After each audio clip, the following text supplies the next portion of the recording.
भगवान जी के पास में एक दिन आते हैं नारद जी। कौन आते हैं? नारद जी। भगवान कहते हैं, हे नारद जी, आप मेरे पिता वसुदेव का भी आत्म कल्याण कर दो, क्योंकि अब मेरी लीला समाप्त ही होने वाली है। मैं चाहता हूँ मेरे पिताजी का भी कल्याण हो जाए। कहें कैसे महाराज? कहें उनको आत्म कल्याण का उपदेश दो। दे तो मैं भी सकता उपदेश, लेकिन एक पुत्र होकर माता पिता को उपदेश देना ये उचित नहीं है। और यहाँ पर तो भैया पुत्र पुत्री बहुत ज्यादा उपदेश देते हैं अपने माता पिता को, स्वयं माता पिता बन जाते हैं। तो यदि उपहास है, मजाक है, तब तो ठीक है, लेकिन यदि वास्तविकता है तो ये ठीक नहीं है। आप अपने माता पिता से बड़े नहीं हो सकते, हम अपने माता पिता से बड़े नहीं हो सकते। माता पिता को उपदेश देने का अधिकार हमारा है ही नहीं। मजाक कर रहे हैं तो ठीक है, कोई बात नहीं, चलेगा। अब परिवार में रहेंगे, मजाक मस्ती तो चलती रहेगी, लेकिन यदि वास्तविक रूप से आप अपने माता पिता स्वयं बन रहे हो तो ये पाप है, ये मजाक नहीं, ये अपराध है। भगवान माफ नहीं करते हैं। तो भगवान कहते हैं नारद जी आप उन्हें आत्म कल्याण का उपदेश करिए। नारद जी कहते हैं ठीक है। नारद जी वसुदेव जी के पास जाते हैं। अब वसुदेव के लिए सोचते हैं यदि ऐसे उपदेश देने लगूंगा तो वसुदेव जी थोड़ा सा उनको अजीब लगेगा, तो उनको उदाहरण के माध्यम से उपदेश देते हैं कि एक बार राजा जनक के यहाँ पर 9 योगेश्वर जाते हैं। कौन? 9 योगेश्वर। ये 9 योगेश्वर कौन है? ऋषभ के पुत्र हैं। ऋषभ भगवान के 100 पुत्र थे। सबसे बड़े पुत्र थे राजा भरत। मैंने आपको कथा में बताया था, राजा भरत सबसे बड़े पुत्र थे। राजा भरत के बाद जो 9 पुत्र थे वो 9 योगेश्वर कहलाए। कौन कौन से? कवि। सबसे पहले पुत्र कवि हुए, फिर हरि हुए, फिर अंतरिक्ष हुए, फिर प्रबुद्ध हुए, पिप्पलायन हुए, आविर्होत्र हुए, द्रुमिल हुए, चमस हुए और करभाजन। ये 9 योगेश्वर कहलाए। जब ये 9 योगेश्वर राजा जनक के दरबार में पहुंचे तो राजा जनक ने इनसे प्रश्न किया। सबसे पहला प्रश्न किया क्या कि भागवत धर्म क्या है महाराज, आप हमें ये बताइए।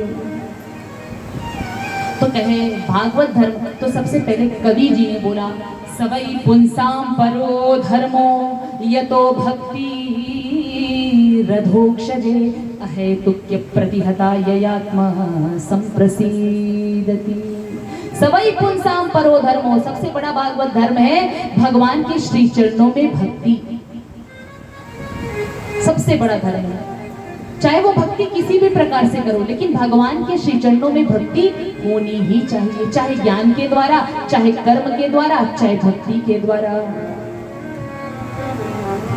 और भक्ति भी कैसी हो? अहेतुक्य प्रतिहता ययात्मा संप्रसीदति।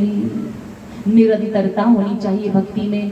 आज भगवान ने हमारे साथ कुछ अच्छा कर दिया तो हम प्रसन्न हो गए, कल को कुछ हमारे साथ बुरा हो गया हम फिर से दुखी हो गए, पूजा पाठ नहीं करेंगे, हम पूजा का पाठ करना बंद कर दे रहे हैं। तो ऐसी भक्ति नहीं चाहिए। निष्कपट छल रहित भक्ति होनी चाहिए भगवान के श्री चरणों के प्रति। यही सबसे बड़ा भागवत धर्म है, इससे बड़ा धर्म कोई है ही नहीं। और भक्ति से तभी जानिए कि हम भक्ति में पारंगत हो गए जब सभी में हमें भगवान नजर आने लगे। बोलिए वृंदावन बिहारी लाल की जय। सिया राम मैं सब जग जानी करहूं प्रणाम जोर जुग पानी। तुलसीदास जी महाराज सब में प्रभु का दर्शन करते थे, चाहे वो राक्षस हो, दानव हो, पिशाच हो, मनुष्य हो, यक्ष हो, गंधर्व हो, पशु हो, पक्षी हो, कीट हो, पतंगा हो, जड़ पदार्थ हो, चेतन पदार्थ हो, सब में भगवान का दर्शन करते थे। तो जब तक ऐसा भाव हमारे अंदर नहीं आता तब तक जान लीजिए कि वो इंसान भक्ति किया ही नहीं है, वो भगत कहलाने के काबिल है ही नहीं। ये बहुत मुश्किल है। यहाँ कथा पांडाल में तो हम सभी सिर हिलाएंगे, हाँ सही बात है, लेकिन सिर्फ सिर हिलाने से कुछ नहीं होगा। ऐसा भाव प्रादुर्भाव है, ऐसे भाव का प्रादुर्भाव हमारे हृदय में आ जाए, इसका कोशिश करना है, प्रयत्न करना है। तो करत करत अभ्यास से जड़ मति होत सुजान, रसरी आवत जात से सिल पर परत निशान। जैसे कि कुआं से हम जब पानी निकालते हैं, जिस रस्सी से निकालते निकालते निकालते निकालते उस लोखंड पे भी निशान बन जाता है, गहराई आ जाती है। एक रस्सी लोहे को घिस देती है। तो जब हम प्रभु का चिंतन करते ही रहेंगे, करते ही रहेंगे, करते ही रहेंगे, नित्य निरंतर अपने कर्णपुटों से दिव्य इस दिव्य रथ कथा अमृत का रसपान करते ही रहेंगे तो एक न एक दिन तो ऐसी भक्ति आ ही जाएगी कि सब में हम भगवान का दर्शन करने लगेंगे। बोलिए वृंदावन बिहारी लाल की जय। तो कवि जी ने यहाँ पर बताया कि किस तरीके से भागवत धर्म का आश्रय लेकर हम भगवान की प्राप्ति कर सकते हैं। अब फिर से प्रश्न करते हैं कि प्रभु हम भागवत तो आपने बता दिया कि प्रभु के श्री चरणों में भक्ति, लेकिन इस संसारिक सबसे बड़ा रोग जो है वो भव रोग है, संसार रोग है। इस संसार रूपी रोग से कैसे छुटकारा मिले जीव को, ये बताइए। तब इसका उत्तर कौन देते हैं? सेकंड नंबर के जो हमारे हरि जी हैं, उत्तर देते हुए कहते हैं कि भव रूपी रोग जो ग्रसित किया है मनुष्यों को, इससे पार पाने के लिए सबसे पहले जड़ को पकड़ना। कि रोग, हम डॉक्टर के पास जाते हैं इलाज करवाने के लिए, कहते हैं मुझे बुखार हुआ है, तो डॉक्टर ये नहीं कहते कि बुखार हुआ है ये तो ठीक है, लेकिन भैया बुखार हुआ क्या है, लक्षण पूछते हैं। तो ये भवरोग क्यों सता रहा है? सबसे बड़ी बीमारी तो उद्विग्नता है। उद्विग्नता का मतलब क्या है? टेंशन। क्या? टेंशन सबसे बड़ी बीमारी है। ये बीपी की समस्या, ये कोलेस्ट्रॉल की समस्या, ये डिप्रेशन की बीमारी, एंजाइटी की जो बीमारी है, पहले के टाइम पे आप सुने थे ये बीपी क्या होता है, ये कोलेस्ट्रॉल क्या होता है, ये हार्ट की बीमारी क्या होती, कुछ नहीं पता था महाराज। और आज के समय में ये बीमारी इतनी तेज बढ़ रही है कि पूछो ही मत, कहने ही क्या है, सबको गोली ले लेकर ही सोना पड़ता है। उद्विग्नता, टेंशन ना हो तो ये बीमारी ही ना हो, ये बीमारियां होंगी। अच्छा, टेंशन जब नहीं है व्यक्ति को, यदि टेंशन सता रहा है तो जाहिर सी बात है उसे भव रोग तो ग्रसित करेगा ही, संसारिक रोग तो ग्रसित करेगा ही। अब जब टेंशन फ्री है तो संसार में रहकर के भी वो संसार से मुक्त रहेगा। तो जब तक संसार में रहकर संसार से मुक्त नहीं है, इसका मतलब जानो कि वो भवरोग में फंसा हुआ है, उसकी बीमारी है टेंशन। अब टेंशन किस लिए आया है ये भी जानना पड़ेगा कि व्यक्ति के अंदर टेंशन नाम की बीमारी कैसे आती है। कि कोई कामना किया, उस कामना की पूर्ति नहीं होती है। होता क्या है, किसी की वजह से हम कहते हैं इसकी वजह से मुझे टेंशन हो रहा है, इसकी वजह से मुझे क्रोध आ रहा है। यानी हम अपनी चाबियां, हमारे इंद्रियों को कंट्रोल करने की जो चाबी है, कर्मेंद्रियां ज्ञानेंद्रियां, इसको कंट्रोल करने की जो चाबी है हमने किसको दे रखी है? किसी दूसरे को सौंप दिया है कि इसकी वजह से मुझे गुस्सा आ रहा है, इसकी वजह से क्रोध आ रहा है, इसकी वजह से मैं खुश रहता हूँ।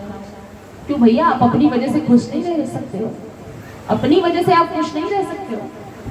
तो जब तक ये चाबी हमारे पास नहीं आएगी, जब तक कंट्रोल, इंद्रियों को कंट्रोल करने की क्षमता हमारे अंदर नहीं होगी, तब तक हमारा कल्याण नहीं हो सकता है और हम भवरोग से मुक्त नहीं हो सकते हैं। तो इसके लिए सबसे पहले कहते हैं रवि जी कि अपने आप को जानो। किसको? स्व को जानो, अपने आप को जानो। यदि अपने आप को जान गए तो परमात्मा को जान गए। अपने आप को जनाती है ये भागवत कथा इसीलिए है कि अपने आप को हम सभी जान जाएं। जिस दिन अपने आप को जान जाएंगे, स्व को जान जाएंगे, उस दिन हम परमात्मा को जान जाएंगे। बोले भक्त वत्सल भगवान की जय। इसलिए नव योगेश्वर के माध्यम से देवर्षि जी ने वसुदेव जी को शिक्षा दिया।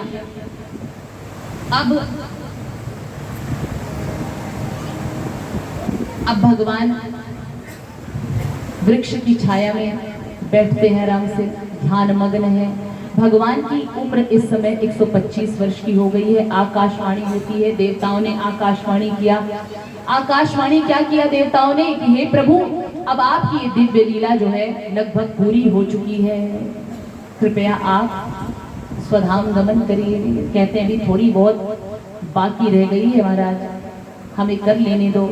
अब भगवान को जब पता चलता है, अब फिर से हम जाते हैं, जब भगवान की यदुवंशियों ने, बच्चों ने, पुत्रों ने, नाती पोतों ने मदिरा का पान कर लिया था। भगवान का पता चला, जब भगवान को इस बारे में पता चला, भगवान उनको समझाने लगे कि तुम क्या कर रहे हो, मदिरा का तुमने पान किया है, तुमको ऐसा नहीं करना चाहिए था। अब वो लोग इतने मदान्ध हो गए महाराज कि भगवान को भी मारने के लिए दौड़ते हैं। देखिए, नशा पत्ती इंसान करता है, मदिरा पान किया है तो वो अपने होश में तो रहेगा ही नहीं, उसको नहीं, वो सब भूल जाता है, मान मर्यादा सब, सम्मान अपमान सब कुछ भूल जाता है। भगवान बलराम को, भगवान कृष्ण को मारने के लिए सारे यदुवंशी दौड़ते हैं। भगवान कहते हैं अब तो भैया इनका कल्याण करना ही पड़ेगा। तो भगवान वहां से हट जाते हैं, आपस में ही लोग लड़ते भिड़ते रहते हैं, 2-4 यदुवंशी बचते हैं, बाकी देखते देखते 56 करोड़ यदुवंशियों का विनाश हो जाता है। बोले भक्त वत्सल भगवान की जय। और फिर वहां पर उपस्थित जब संकर्षण भगवान यानी बलराम भगवान भी जब इस तरीके से युद्ध वगैरह देखते हैं, सारे 56 करोड़ यदुवंशियों का विनाश होते हुए देखते हैं, उसके बाद बलराम भी भगवान का ध्यान करते करते शेष नाग का रूप धारण करके जल में प्रविष्ट हो जाते हैं। बोलिए वृंदावन बिहारी लाल की जय। अब भगवान बचते हैं तो भगवान वृक्षों की छाया में बैठ जाते हैं।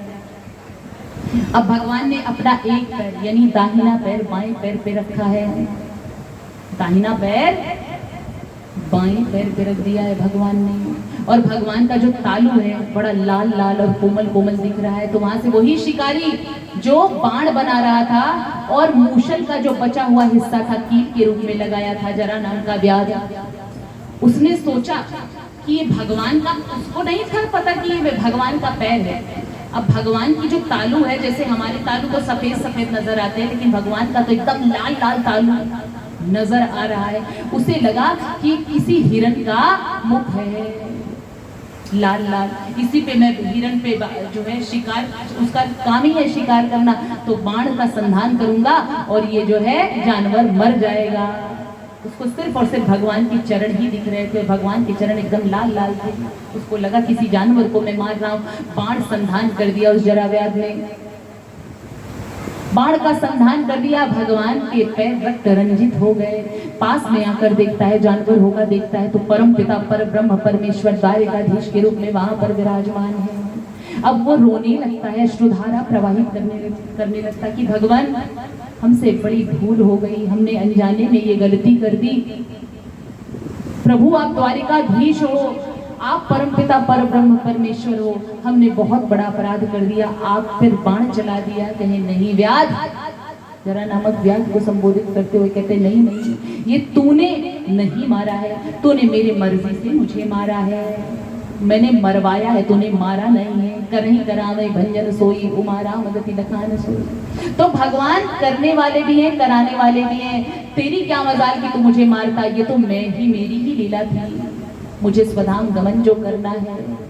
तो कहते प्रभु मुझे क्षमा करो, कोई बात नहीं है, तुझे तो मैं क्षमा नहीं सारूप्य मुक्ति दूंगा। तू जा मेरे वैकुंठ धाम से, धाम में आराम से वहां पर विराजमान होकर सुखों को भोग। बोली वृंदावन बिहारी लाल की जय। तो वो जरा नाम का व्याध तो चला जाता है वैकुंठ धाम में, उसको भगवान ने सारूप्य मुक्ति दे दी। अब जो है भगवान का भी जाने का समय आ गया है। तो भगवान अपने सारथी को बुलाते, भगवान के सारथी का नाम था दारू। क्या था? दारू। दारू को बुलाते हैं, कहते हैं दारू। दारू भी रोने लगता है, प्रभु आप स्वधाम गमन करने वाले हो, मत चाहिए प्रभु, हो गया है मेरा समय, अब तो मुझे जाना ही पड़ेगा। 125 वर्ष मैंने इस धराधाम को दिया है, सारी लीलाएं कर दिया है, अपने यदुवंशियों का भी विनाश कर दिया है। अब बाकी जो मेरे परिजन, जो मेरे सगे संबंधी बचे हुए, जैसे कि मेरे माता पिता, द्वारिका में जाओ और उन्हें बता दो कि आज से ठीक 7वें दिन समस्त द्वारिकापुरी जलमग्न हो जाएगी। बोलिए वृंदावन बिहारी लाल की जय। समस्त द्वारिकापुरी जलमग्न हो जाएगी और केवल भगवान का जो कक्ष होता है उसे छोड़ करके समस्त द्वारिकापुरी उस जल में विलीन हो जाती है। ठीक 7वें दिन जाके ऐसा बता दो। दारू चला जाता है बताने के लिए, संदेशा देने के लिए, संदेशा देने के लिए चला जाता है दारू। अब भगवान ध्यान करते हैं और समस्त देवतागण, ऋषि मुनि, यक्ष गंधर्व स्वर्ग पर विराजमान है कि भगवान स्वधाम गमन करेंगे तो हम भी फूलों का कोई हार लिया है, फूलों का गुच्छा लिया है कि जब भगवान पधारेंगे तो हमसे कम से कम इधर से होके गुजरेंगे, इधर से होके गुजरेंगे, कम से कम स्तुति करेंगे, उनका आराधना तो करने का अवसर मिलेगा। क्योंकि ये देवताओं को भी भगवान का ये सगुण साकार रूप का दर्शन करने का अवसर नहीं मिलता है। लेकिन उसी समय बिजली की एकदम आहट होती है, बिजली चमकती है जोर से। अचानक से भगवान का वो दिव्य शरीर, दिव्य भव्य शरीर जो कृष्ण रूप में हमारे धराधाम पर भगवान प्रकट हुए थे, वही कृष्ण शरीर अचानक से देखते ही देखते बिजली के चमकने से एक दिव्य और भव्य प्रकाश रूप में परिणित हो जाता है। बोलिए वृंदावन बिहारी लाल की जय। और वो दिव्य भव्य प्रकाश कहाँ गायब हो जाता है, ये देवताओं को भी पता नहीं चलता है कि आखिर ये प्रकाश गया तो कहाँ गया। पता है ना प्रकाश कहाँ गया? भगवान का वो जो शरीर है दिव्य भव्य प्रकाश के रूप में परिणित हो गया। और वही दिव्य भव्य प्रकाश के रूप में परिणित जब भगवान हुए तो किसमें पधारे? श्रीमद् भागवत भगवान में विराजमान हो गए। बोलिए वृंदावन बिहारी लाल की जय। तो भगवान इसमें श्लोकों के रूप में परिणित है। 18,000 जो श्लोक है वो कोई साधारण श्लोक नहीं है। श्लोकों में भगवान की दिव्यता भव्यता समाहित है। भगवान इस भागवत भगवान में अपनी अदृश्य शक्तियों के साथ प्रवेश कर गए। बोलिए श्रीमद् भागवत महापुराण की जय। तो अब भगवान सतयुग में तो भगवान का जो रूप होता है श्वेत रूप होता है। कैसा रूप होता है? श्वेत रूप। भगवान शंकर सुदर्शन चक्र गदा पद्म धारण करते हैं। और सतयुग में सारे के सारे जो जीव होते हैं परम शांत होते हैं, सब एक दूसरे में भगवान का दर्शन करते हैं और पूजा पाठ ध्यान के माध्यम कोई सब वैर रहित होता है। सतयुग में मैं सतयुग की बात करती हूँ। और फिर सतयुग के बाद त्रेता युग आता है। त्रेता युग में भगवान का रक्त रंजित रूप होता है, लाल वर्ण होता है भगवान का, लाल रंग के होते हैं प्रभु हमारे। और त्रेता युग में भी भगवान की आराधना में, जिस युग में भगवान राम ने जन्म लिया था, उसमें भी एक दूसरे के प्रति परस्पर सौहार्द की भावना होती, प्रेम की भावना होती है। द्वापर युग में जो भगवान का रूप होता है सांवला रंग होता है। कैसा रूप होता है? सांवला, काला नहीं होता, सांवला होता है। और द्वापर युग में भी यज्ञ अनुष्ठान के माध्यम से कहीं ना कहीं इतना कलह नहीं, थोड़ा बहुत तो द्वापर युग में भी बहुत सारे राक्षसों का भगवान ने संहार किया है। लेकिन कलयुग में तो घर घर में कलह हो रहा है, घर घर में, हर घर में देखा जाता है कलह। तो कलयुग में भगवान किस रूप में अवतार लेंगे, अब हम इसको देखना है। कलयुग में तो सर्वत्र भैया कलह ही कलह है। कलियुग केवल हरि गुण गावत नर पावहि भवता। श्री राम जय राम जय जय राम, श्री राम जय राम जय राम जय राम। तो कलियुग केवल हरि गुण गाहा। और युगों में, सतयुग में, त्रेता में, द्वापर में तो यज्ञ अनुष्ठान करना पड़ता था, तप करना पड़ता था, साधना करना पड़ता था। लेकिन कलयुग में सिर्फ भगवान नाम संकीर्तन, सिर्फ भगवान की कथा का रसपान करने से ही हमारा कल्याण हो जाता है। तो कलयुग में भगवान का रूप कैसा होगा? काला। कैसा रूप होगा कलयुग में भगवान का? काला। और भगवान कहाँ प्रकट होंगे? संभल ग्राम मुख्यस्य ब्राह्मणस्य महात्मनः। संभल ग्राम मुख्यस्य ब्राह्मणस्य महात्मनः भवने विष्णु यशसः कल्किः प्रादुर्भविष्यति। संभल गांव, कौन सा गांव? संभल गांव। और ब्राह्मण ही कुल में भगवान का जन्म होगा। और उस ब्राह्मण का नाम क्या होगा? विष्णु यश। ब्राह्मण का नाम क्या होगा? विष्णु यश नाम के ब्राह्मण के पुत्र के रूप में भगवान अवतार लेंगे। कौन सा गांव होगा? संभल गांव। भगवान कल्की का रूप जब धारण करेंगे, आने वाले समय में कल्की का रूप धारण करेंगे, तो भगवान का जो विग्रह होगा, शरीर विग्रह, वो काले रंग का होगा। और भगवान किस पर सवार होकर आएंगे? श्वेत घोड़े पर सवार होकर आएंगे, कल्की का रूप धारण करके। बोलिए कल्की भगवान की जय। कहाँ पर आएंगे? संभल गांव। और किसके घर पे? विष्णु यश नाम का वो ब्राह्मण है, उनके पुत्र के रूप में भगवान अवतार लेंगे। और फिर से भगवान जो है सारे के सारे यहाँ पर जितने भी राक्षस होंगे उनका संहार करने के बाद, धर्म की स्थापना करने के बाद, भगवान फिर से सूर्यवंश और चंद्रवंश का का निर्माण करेंगे, फिर से भगवान सतयुग का निर्माण करेंगे, फिर द्वापर, फिर त्रेता युग, फिर द्वापर, फिर उसके बाद कलयुग। ये चक्र चलता रहेगा। अभी कलयुग का जो वर्ष है, कलयुग की आयु कितनी है बताइए? 4,32,000 वर्ष। कितनी? 4,32,000 वर्ष। और उसमें से महात्माओं के जो आकलन है उसके हिसाब से 5,116 वर्ष बीत गए हैं। 5,116 ही बीते हैं लगभग। 4,32,000 तो बहुत होते, भी तो बहुत आना है। कलयुग में न जाने हम कितनी बार मरेंगे, कितनी बार जन्म लेंगे। लेकिन मुझे भगवान से ये पूरी आशा है, मेरे भगवान ने कहा है कि यहाँ पर जितने भी भगवत जन हैं वो न मरेंगे न जन्म लेंगे।